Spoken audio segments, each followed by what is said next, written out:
Hi, sweetheart. Grandpa Birch here. Are you ready for another story time? Hey, I think I got one. The Smart Cookie. Are you a smart cookie? By Jory, John, and Pete Oswald. The Smart Cookie.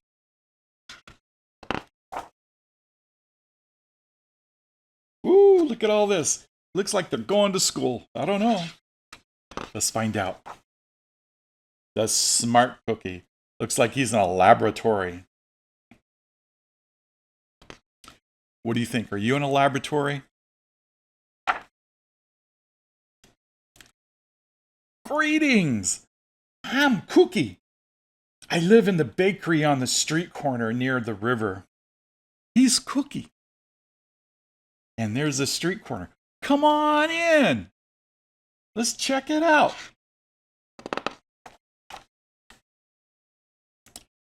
Welcome to our little community. It's a warm and supportive place to spend some time. Wow, look at them. Look at them go. They're looking at a globe. They're drawing the earth. They're in a laboratory setting. He's at his chalkboard trying to figure it out. Pretty fantastic, huh? Look at them all. Pretty fantastic.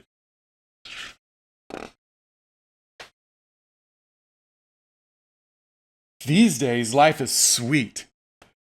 But my journey wasn't always a cakewalk. When I was young, I couldn't have imagined fitting it here. I just don't know. For a long time, I didn't feel comfortable. Speaking up, or sharing my ideas, I didn't feel like a smart cookie. I wanted to be a cookie who knew all the answers, a cookie who felt confident in a group, a cookie who said, ah, when solving a puzzle. Like this. Ah. He's a smart cookie. Looking back, I had some trouble in my early days. I went to school in a gingerbread house. Our teacher, Mrs. Biscotti, was kind and patient when I arrived each morning. She'd wave at me and smile. But I didn't get the best grades. And I never raised my hand because I couldn't think of the answers as fast as the others. And I was the last to finish most tests. Oh no.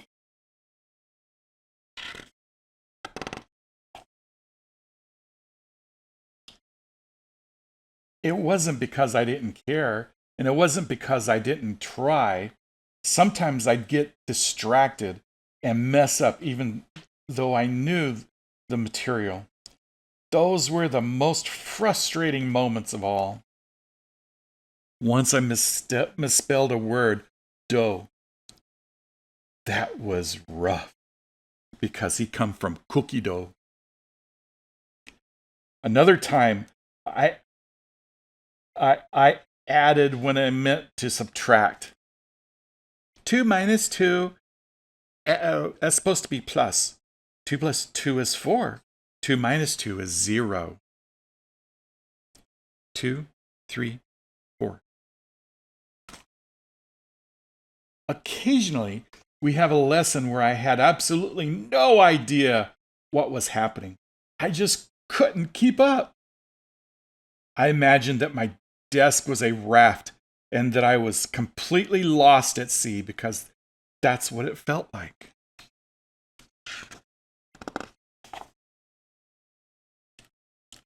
At night, I slept in a cookie jar and I had about 6 dozen roommates. I stay awake and stare out the window and worry. He's in a cookie jar staring out the glass. And it went after after this way day after day after day. But then something happened that changed everything. What did it change? Oh my, if Grandpa can get this page turned.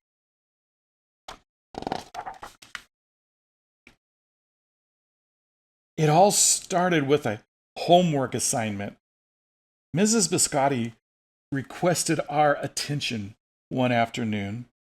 Tonight, I would like you to create something completely original, she announced. It can be anything you want. Please bring it to class tomorrow. Homework. That was it. There were no further instructions. Mrs. Biscotti winked at me as I gathered my belongings to end the day. I felt like I had a million butterflies in my stomach. Oh, he's so queasy. Create anything? Something original? Due tomorrow? Ugh, what am I going to do? Ugh, I can't think of anything. When I got home, I immediately went to work. Oh my. At first, I tried a cooking project. The results were half-baked. Next, I tried to hammer a nail. Something it splintered immediately. Broke the nest. Then I tried sculpture. It was a complete bust. Get it? He tried to make a bust.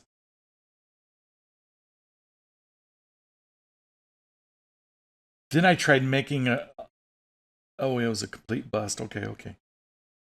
I wondered if I was about to fail yet another assignment. I was stuck. He was stuck.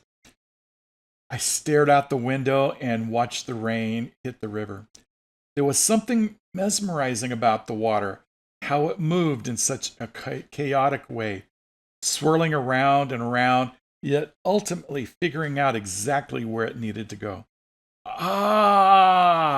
Suddenly, I had an idea. I decided to write something original, a poem. He wanted to write a poem.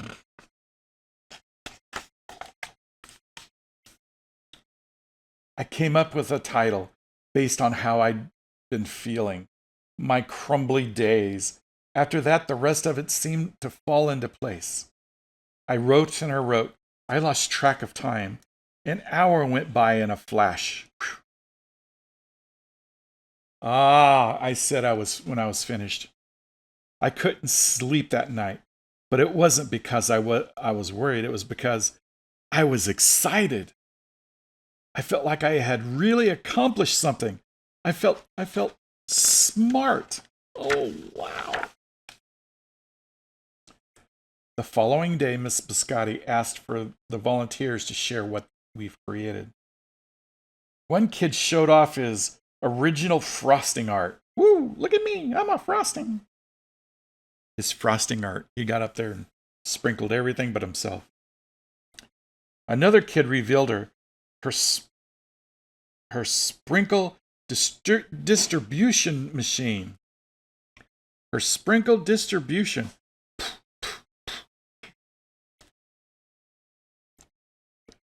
It was such a neat seeing on how everybody was good at such different things. A equals MC squared. I don't get it.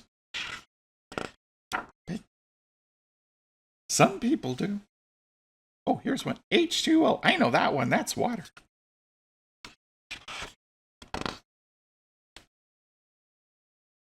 Finally, Miss Biscotti turned to me. Would you like to share anything, she asked. Gulp.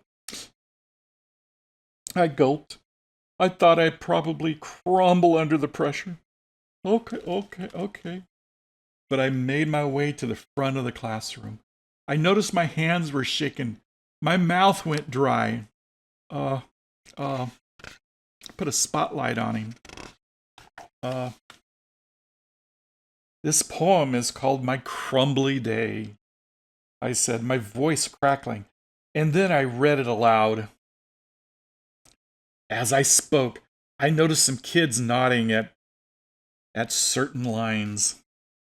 Other kids laughed at parts that were supposed to be funny.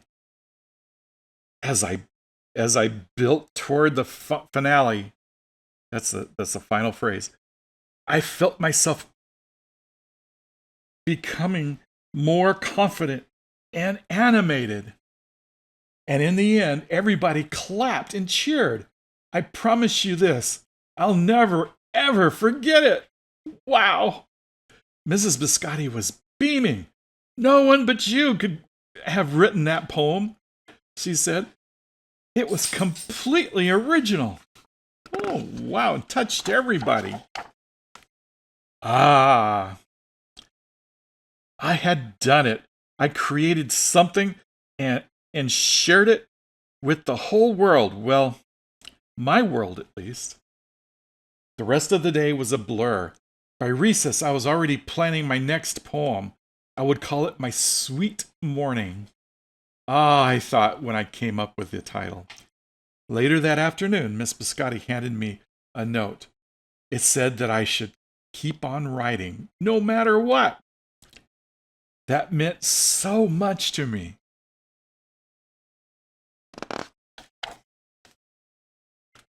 School was a bit different after that.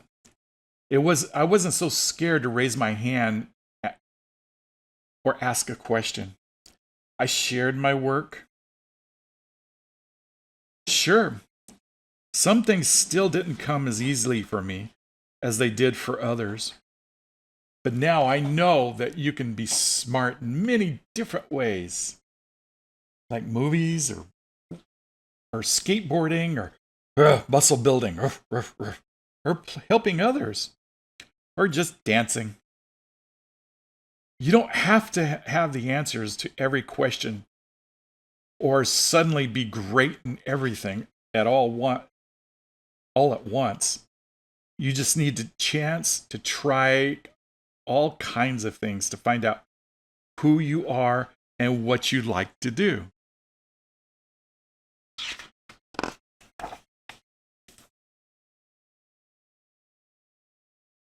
As for me, I learned that I can write and I can think up great ideas. Other things I'm good at, too. I no longer feel lost at sea. It's more like floating down a river. And the best part is, there's always more to learn. Yep. Poetry night. Because we're all smart cookies. He's reading his poetry at poetry night. And everybody's going, that's great. That's good. I relate. And that is the end of the story. What did you think? What did you think about the smart cookie? All right, bye for now. And remember, Grandpa Birch thinks you're special.